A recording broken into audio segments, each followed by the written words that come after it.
Hello everyone, I'm Dr. Mohol Banker and મારી જોડે છે doctor Udit Shah. We are from bankers Vasco hospital અને આજે આપણે એક ઇન્ટરેસ્ટિંગ કેસ ડિસ્કસ કરવા જઈ રહ્યા છે જે પેશન્ટને એક્યુલિસ ટેન્ડિનોપેથી હતી. એક્યુલિસ ટેન્ડિનોપેથી કેમ થાય છે, એનું કારણ શું અને એની નોન સર્જિકલ સારવાર શું, એની દરેક વિસ્તારમાં આપણે આજે ચર્ચા કરીશું. ઓકે, તો હવે આપણે જોઈએ કે ઇન્સર્શનલ એક્યુલિસ ટેન્ડિનોપેથી શું છે. પહેલાં તો જે એક્યુલિસ ટેન્ડિનોપેથી છે એમાં બે ડિફરન્શિએટિંગ ફેક્ટર્સ છે, એક ઇન્સર્શનલ છે અને એક નોન ઇન્સર્શનલ છે. તો નોન ઇન્સર્શનલ બેસિકલી જે એક્યુલિસ ટેન્ડિનોપેથી જે ઇન્સર્શનલ છે એનાથી થોડું ડિફરન્ટ હોય છે અને વધારે સ્પોર્ટ્સ પીપલમાં જોવા મળે છે. તો આજે આપણે જે કેસ ડિસ્કસ કરવાના છે એ સ્પેસિફિકલી ઇન્સર્શનલ એક્યુલિસ ટેન્ડિનોપેથીનો છે. તો પહેલાં તો જોઈએ કે આ શું હોય છે અને કેમ થાય છે. તો આ તમે જોઈ શકો છો કે આ તમારું હીલ બોન છે, આ તમારું કાફ મસલ છે. તો જે ટેન્ડન જે તમારું કાફ મસલ અને હીલ બોનને અહીંયા કનેક્ટ કરે છે એ છે તમારું એક્યુલિસ ટેન્ડન. અને જ્યારે ઇન્સર્શનલ એક્યુલિસ ટેન્ડિનોપેથીનું પેઇન થાય છે તો એ સ્પેસિફિકલી આ એરિયામાં થતું હોય છે. તો હવે આપણે જોઈએ કે એના સિમ્ટમ્સ શું છે. તો ઘણા બધા પેશન્ટ્સ કમ્પ્લેન કરતા હોય છે કે પેઇન થઈ જાય છે, કોઈ વાર એ પાર્ટ જે છે ઇન્ફ્લેમ થઈ જાય છે, સ્વેલિંગ થઈ જાય છે, એમાં સ્ટિફનેસ લાગે છે હીલ એરિયામાં, સ્પેશિયલી જ્યારે એ લોકો ઉઠતા હોઈએ છે કે વોકિંગ કરતા હોય છે ત્યારે. અને જ્યારે તમે કોઈ એક્ટિવિટી કરો, જેના રનિંગ કરો કે ઉપર ચડતા હો કે સ્ટેર ક્લાઇમ્બિંગ કરતા હો ત્યારે પણ પેઇન અને સ્ટિફનેસ ફીલ કરતા હોય છે પેશન્ટ્સ. હવે આપણે જેને જોઈએ કે કોઝિસ શું હોઈ શકે છે આના. તો સૌથી પહેલો કોઝ છે જે છે મોસ્ટ કોમન જે છે એ છે ઓવરયુઝ ઓફ ધ એક્યુલિસ ટેન્ડન. ધીરે ધીરે over a period of time જ્યારે બહુ વધારે ઓવરયુઝ થઈ જાય છે ત્યારે એમાં ઇન્ફ્લેમેશન થતું હોય છે. ઇમ્પ્રોપર સ્પોર્ટ્સ ટ્રેનિંગ, તમે સ્પોર્ટ્સ ટ્રેનિંગ પ્રોપરલી ના કરતા હો તો એના લીધે પણ થઈ શકે છે. ટાઇટ કાફ મસલ્સ અને બોની સ્પર્ટ્સ પણ એનો એક કોઝ છે. અને હવે જોઈએ કે કયા કયા લોકો આ કન્ડિશનના ઉપર રિસ્કમાં છે. તો રિસ્ક ફેક્ટર્સ જોઈશું. સૌથી પહેલાં એજ, પછી મેડિકલ કન્ડિશન્સ જેના ડાયાબિટીસ, બિંગ ઓવરવેટ, જ્યારે તમારું વેટ વધારે હોય છે એના ઉપર લોડ વધારે પડતો હોય છે જેના લીધે આ થઈ શકે છે, અને ઇમ્પ્રોપર ફૂટવેર. હવે આપણે ડૉક્ટર બેન્કરથી જાણીશું કે આની ટ્રીટમેન્ટ ઓપ્શન શું અવેલેબલ છે. સો એક્યુલિસ ટેન્ડિનોપેથીથી ઘણા બધા પેશન્ટ્સ બહુ જ હેરાન થતા હોય છે. રોજ જે સવારે ઊભા થાય, પથારીમાંથી પહેલો ડગલું નીચે રાખે અને પેશન્ટ સિવિયર પેઇન થાય. ખાલી સવારે જ નહીં પણ એમને રૂટીન બેઠા હોય અને ઊભા થવા જાય ત્યારે પેઇન થાય, ને એ પેઇન ઘણીવાર એટલું અસહ્ય હોય કે ઊભા થવાનું ટાળે. આમાંથી છુટકારો મેળવવાનો કેવી રીતે?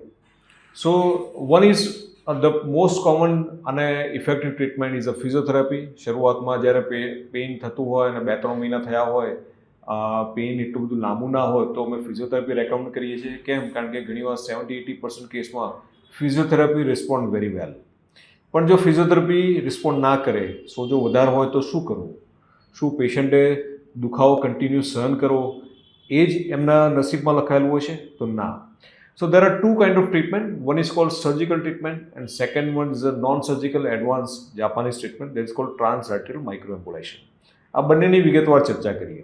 સો સર્જિકલ ટ્રીટમેન્ટમાં શું હોય છે કે આ જે ટેન્ડન છે એને અહીંયા જે બોની ગ્રોથ થયો હોય એ કટ કરી, ડિબ્રાઇડમેન્ટ કરી અને ફરીથી એને એટેચ કરવામાં આવે છે. It's a very long process.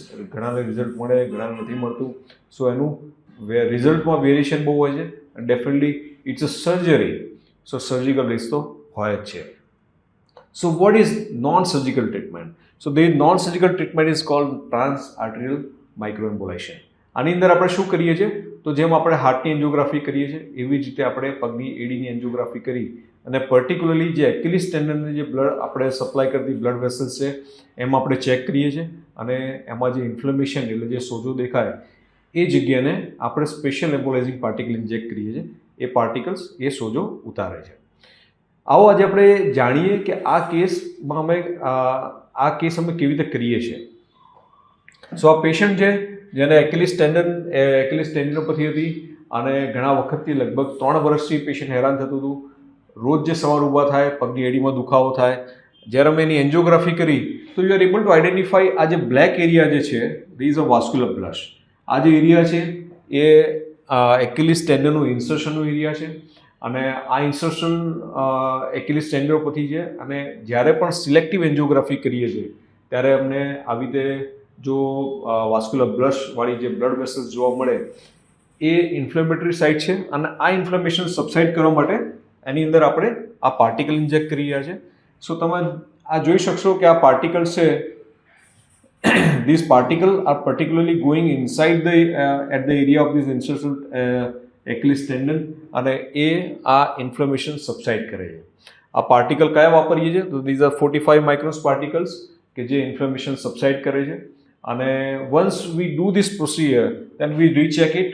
તો હવે તમે જોશો તો જે અહીંયા વાસ્ક્યુલર બ્લશ દેખાતો હતો આ એરિયા હવે દેખાતો નથી.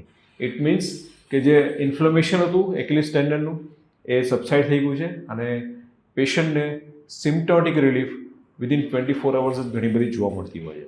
ઘણીવાર જો પેઇન લાંબુ હોય, જેમ કે આ પેશન્ટને 3 વર્ષથી દુખાવો હતો, તો એમાં અમારે સેકન્ડ કે થર્ડ સિટિંગ પણ કરવાની જરૂર પડતી હોય છે.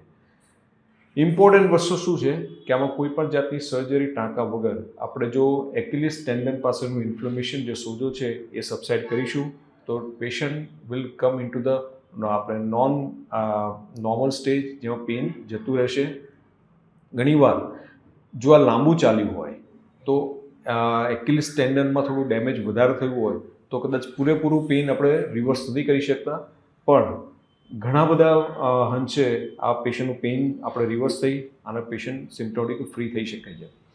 સો આ જ ટેકનિક છે, એ ટેકનિક જે આખી આ જાપાનીઝમાં જે શોધાયેલી છે. અને આ ટેકનિકથી આપણે ઘૂંટણનો દુખાવો હોય, ફ્રોઝન શોલ્ડર હોય, ઘણી એલ્બો પેઇન, રૂમેટિક આર્થરાઇટિસમાં નાના નાના જે ફિંગરના પેઇન્સ હોય એ બધાની આપણે સારવાર કરીએ છીએ અને ઘણું સરસ આનાથી રિઝલ્ટ મળતું હોય છે. Thank you so much for joining us. Hope you understand this topic very well. જો તમને આ લગતો કોઈ પણ ક્વેશ્ચન હોય તો do ask us. We will be very happy to give you answer. Thank you.